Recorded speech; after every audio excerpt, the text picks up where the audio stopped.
Rumeksa ingsun laku nista ngayawara kelawan mekak hawa kang dur angkara.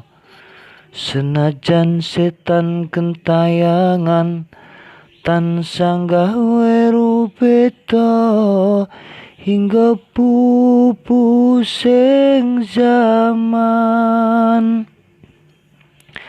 Hameka ingsun nyirep geni wisa murka memperhartaning panca saben ulesing netra. Linabarang sing kawelasan ingkang paring kamulyan Sang Hyang Jati Pangeran. Jingga kalbu samudra peputaning laku tumuju dhateng Gusti Zat kang amurba dumadi manunggali kaula Gusti krentek ati bakal dumadi mukti ingsun tanpa piranti. Sumepyar ing sukma madu sarining perwita menika warna prada mbangun praja sampurna. Sengkala tida moksa kala bendu nyata sirna tias sing rasa merdika.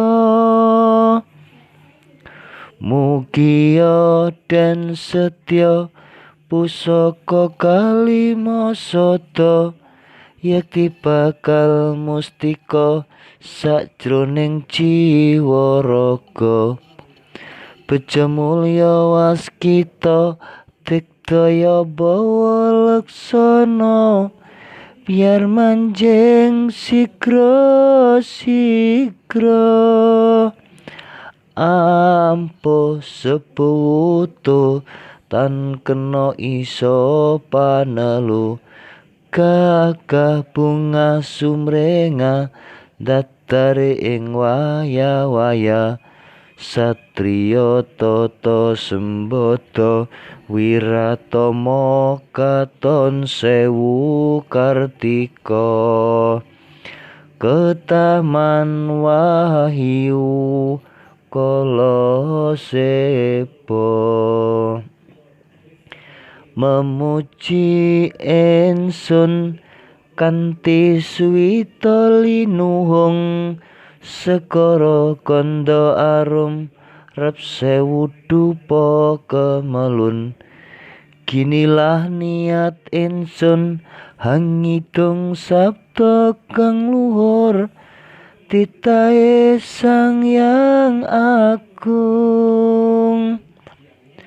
Rumbesing tresna tandha luhing netra rasa rasaning ati kadya tirta kang suci. Kawisara japa mantra kondang dadi pepadang palilahe Sang Hyang menang. Nawa dewa jawata tali santika prasita sidikara ing sasana asmara laya Sri Nalendra kala seba winisuta ing gegana datan kincir sewu warsa.